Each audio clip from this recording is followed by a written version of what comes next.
everyone, it's Mari, and thanks for joining me today for another 12 by 12 scrapbooking layout.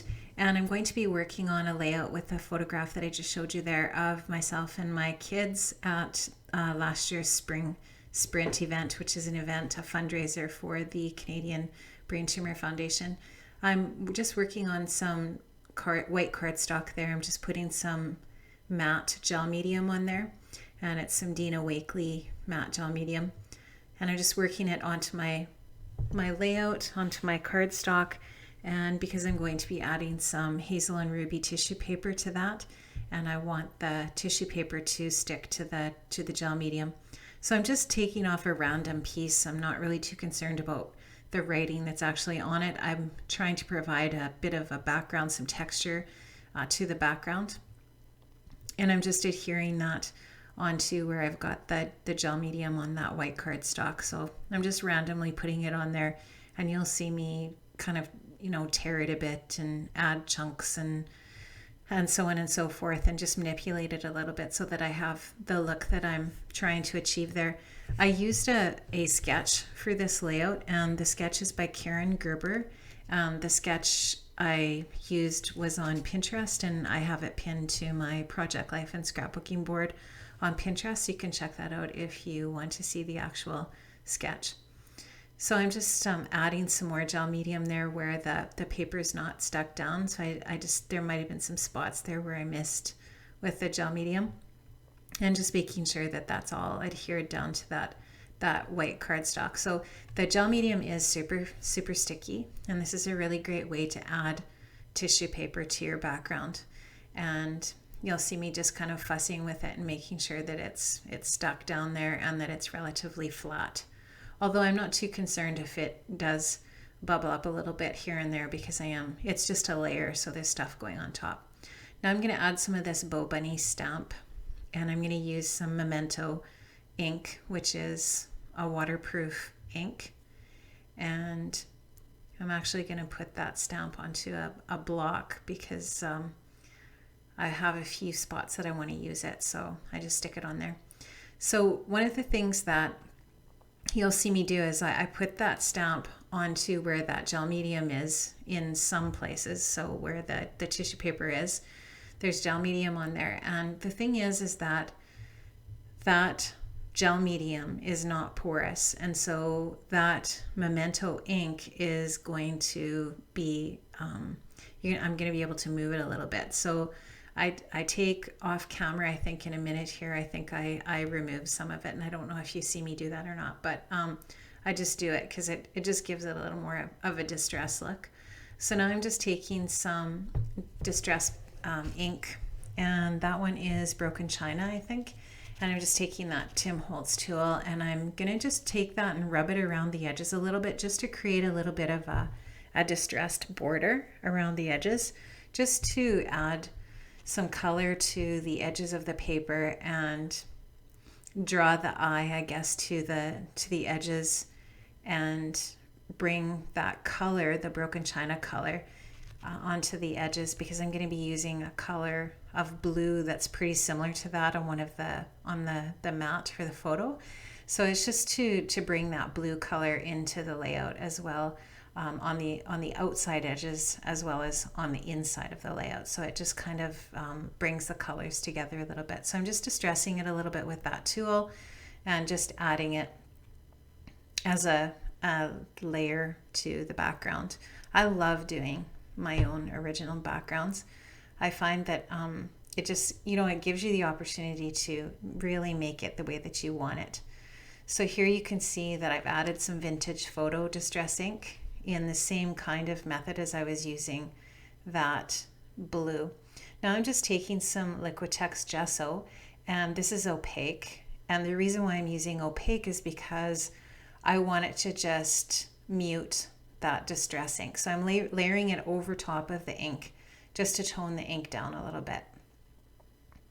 And I'm just going to go and I'm going to add that on with my finger, just in kind of like a random way around the edge of the paper. It's probably not the best for me to do that. I have contact dermatitis, and I am allergic to virtually every kind of product that I touch. Like I can't use soap or anything like that on my hands.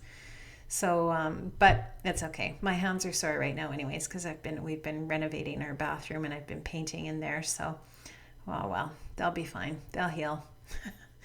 Okay, so now I'm just taking some golden texture paste, light modeling paste, and I'm going to add some of that Broken China Distress ink to that. And what I'm going to do is I'm going to add more texture to the layout using a Tim Holtz stencil. And the stencil is called Dot Fade. And I love this stencil. It is super cool. I really, really like it a lot. I highly recommend this one if you like using stencils. So I'm just going to put that around the layout and just some random areas, but I'm going to make sure that I leave some of the space free for some journaling because I knew that I wanted to add some journaling to the layout. So now I've cleaned that stencil off, and now I'm going to start preparing the papers for the layers for the mat. And I actually changed this up quite a bit, but you can see me just adding some texture to that orange cardstock with that Stampin' Up! Punch. And I actually don't end up using that paper. I want some orange on the layout, but I don't end up using that orange paper, and I don't end up using this one either. Neither of those pieces make the layout, but I have a drawer that I stick that kind of stuff into, and I'll use them later. So those actually were two pieces that came out of my scrap drawer, and I didn't like either one of them, so I used some other stuff. That blue paper with the stars on it is Chickanitty Picnic Party, and that was in our May hip kit, and I really love that. It's a really, really nice paper. I wish I would have had two sheets of that because I like the back too, that distress barn board. So what I did was I just cut it into a banner, and now I've used some foam tape on there because I want to pop it up a bit. I don't want it to just be flat on the layout. So here you can see the other two kinds of paper that I chose, and I don't know what that orange one is. It's just a scrap, but the yellow one is the lemonade paper from Citrus Bliss, and that's another piece that we got in our May hip kit, which is really, really pretty. I love it. So I wanted to have some bright, cheery papers on this layout because this is a really bright and cheery event. I know it's a depressing thing. I know that people suffering from brain tumors is not a bright and cheery thing, but this event is just really, really super inspirational. So you can see that I'm just going to start to create those layers for that mat. And another thing too that was the inspiration for the colors is the sign in the picture is orange and blue. And I just wanted to try to duplicate those colors in the layout. So I'm just going to take that and I'm going to pop it up a little bit with some foam tape. I've already stuck it to a glassine bag. And now I'm just going to create some layers. And a lot of these papers came from the Chickanitty 6x6 paper pad, which I got recently in I don't remember where, maybe scrapbook.com or Simon Says Stamp, I'm not sure. Those are the two places I order from the most, but anyways, I'm just going to create some layers here using a bunch of different papers that I've just distressed the edges of, and I'm popping them up with some foam, and then that final layer on that polka dot paper I just put down flat. And that polka dot paper is from Jilly Bean Soup, and it is called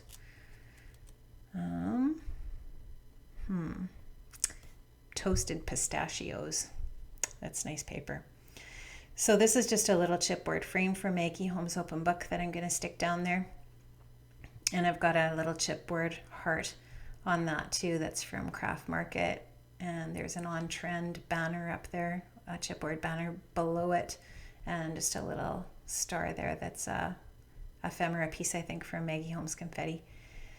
So just continuing to create the layers and adding some more dimension to the layout, and I'm just going to add some little ephemera bits and pieces to that lower right hand corner of the photo. So I really wanted the photo to be obviously the center focal point of the layout, so I chose to offset it a little bit with the banner, but I've got it basically in the center of the layout, and I'm just going to create some interest with that layer of, or that cluster of bits around that photograph.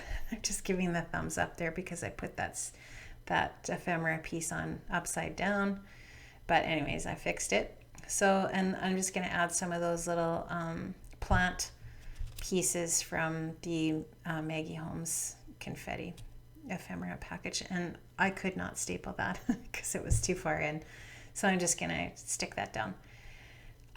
That family fun came from Citrus Bliss, I think, from the ephemera pack from our May kit, and that's a little Evolicious wood veneer.